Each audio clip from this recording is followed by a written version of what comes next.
Hello friends, welcome to your own channel daily stock. आज की video में मैं L&T फाइनेंस होल्डिंग्स के शेयर का एनालिसिस करूंगा और पूरी कंपनी के फंडामेंटल्स के बारे में आपको अच्छे से बताऊंगा और ये भी बताऊंगा कि स्टॉक में आपको भी लॉन्ग टर्म इन्वेस्टमेंट करना चाहिए या नहीं। तो इसके लिए आप प्लीज़ वीडियो को एंड तक जरूर देखिएगा।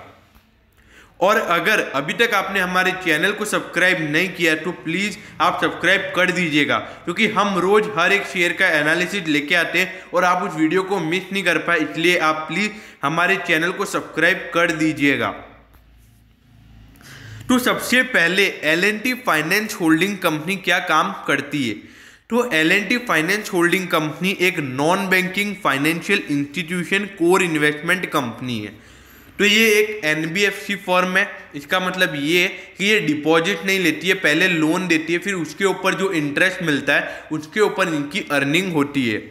तो ये पहली बात तो ये कि ये L&T ग्रुप से बिलोंग करती है।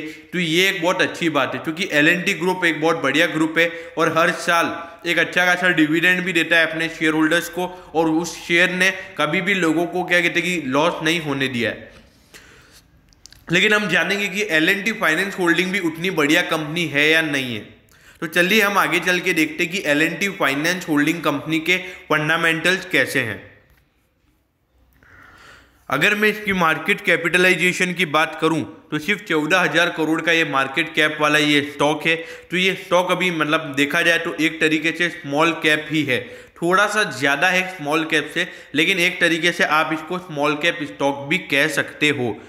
तो मार्केट कैपिटलाइजेशन तो कंपनी की खासी कम है। अगर मैं कंपनी के पीई रेशियो की बात करूं तो इसका पीई रेशियो निकल कर आता है 10.3। अगर मैं यहीं पे इंडस्ट्री के पीई की बात करूं तो वो निकल कर आता है 35.64। तो यहाँ पर एक इंडिकेशन है कि स्टॉक खासा सस्ता मिल रहा है अभी।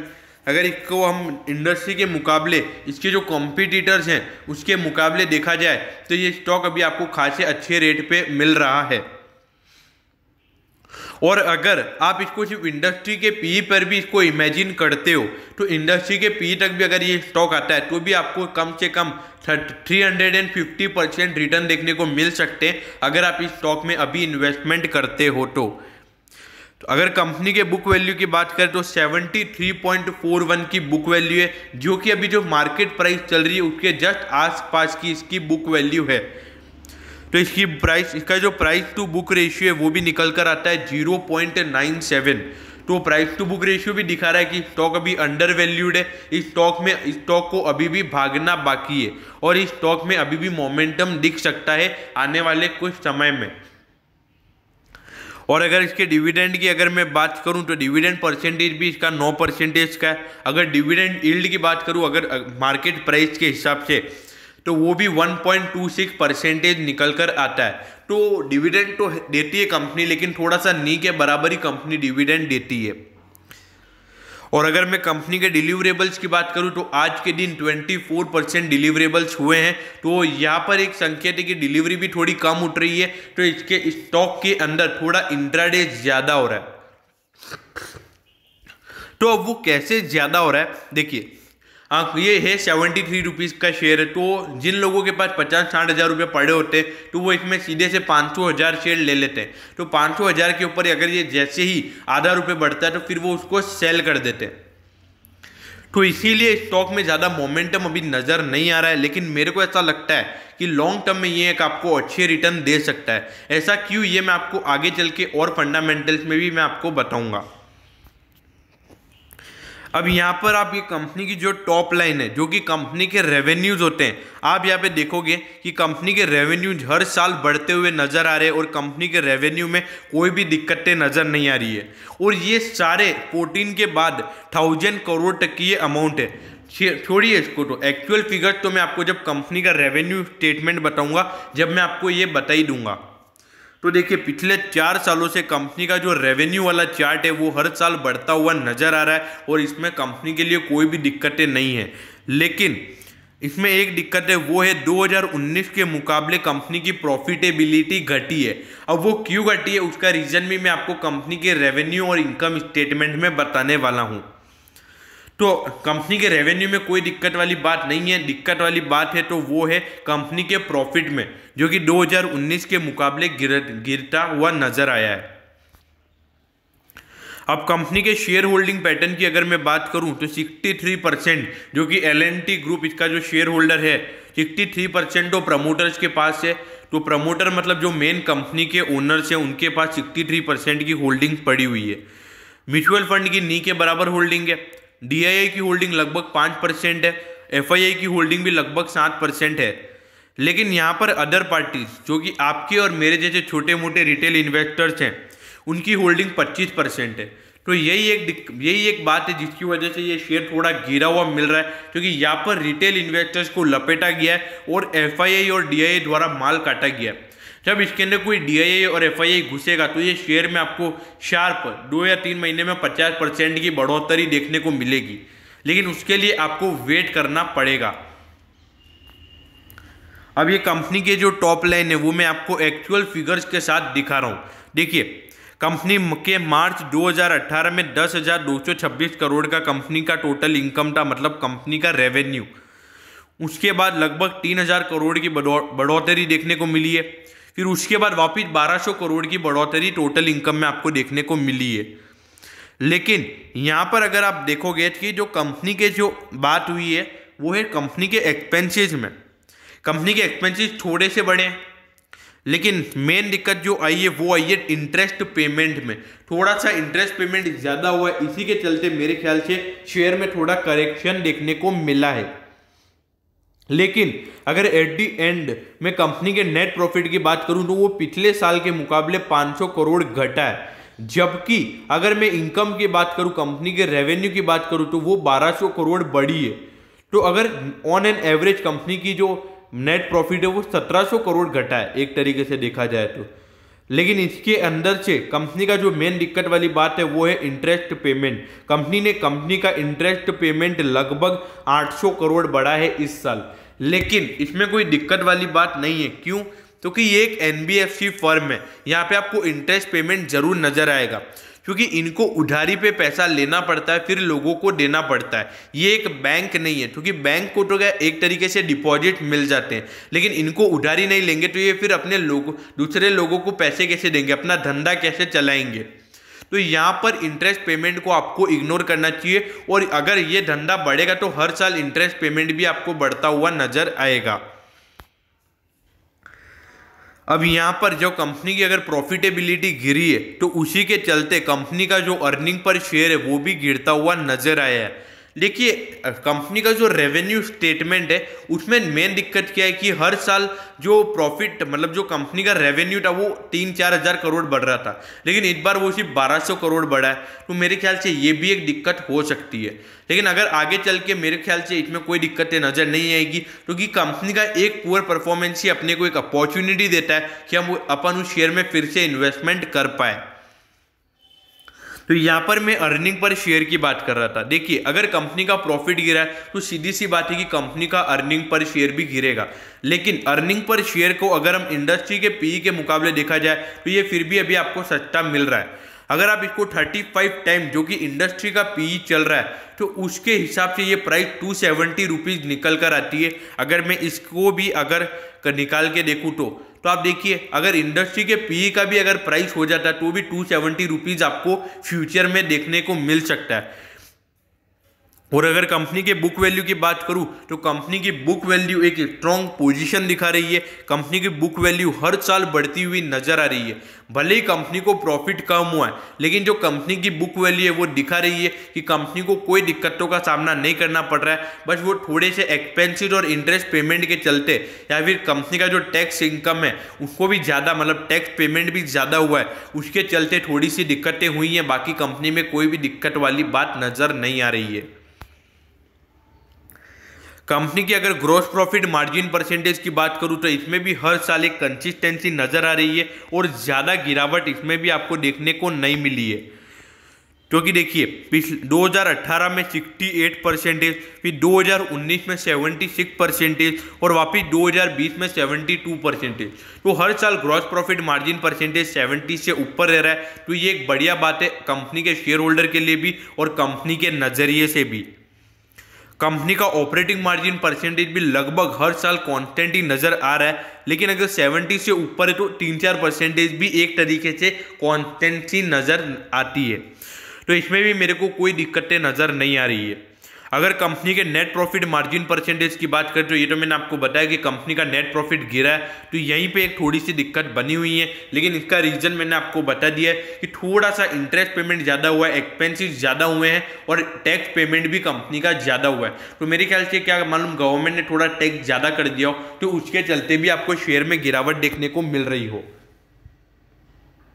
शेयर क्या कंपनी के नेट प्रॉफिट में आपको गिरावट देखने को मिल रही हो।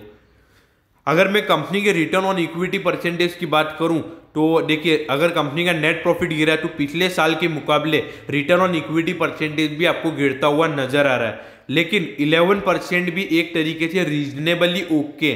क्यों? क्योंकि देखिए, एक मार्केट में अगर आप किसी मैक्सिमम अगर किसी भी सिक्योरिटी में पैसा लगाते हो आज की तारीख में तो 8% का रिटर्न मिलता है। यहाँ पर अगर इसको इक्विटी के ऊपर 11% का रिटर्न मिल रहा है तो इसको मैं रीजनेबली ओके बोलूंगा, एक्सीलेंट नहीं बोलूंगा, रीजनेबली ओके बोलूंगा। और अगर मैं कंपनी के आरओसी परसेंटेज की बात करूं तो ये भी हर साल बढ़ता हुआ नजर आ रहा है, यहाँ पर भी एक पॉजिटिविटी नजर आ रही है। तो एक तरीके से देखा जाए तो इस शेयर को बहुत अंडर वैल्यूड किया हुआ है और रिटेल इन्वेस्टर्स को फंसाया जा रहा है इस शेयर के अंदर। तो एट दी एंड में आपको बताऊंगा कि एट दी एंड इस शेयर में आपकी क्या साइकोलॉजी या क्या रणनीति होनी चाहिए।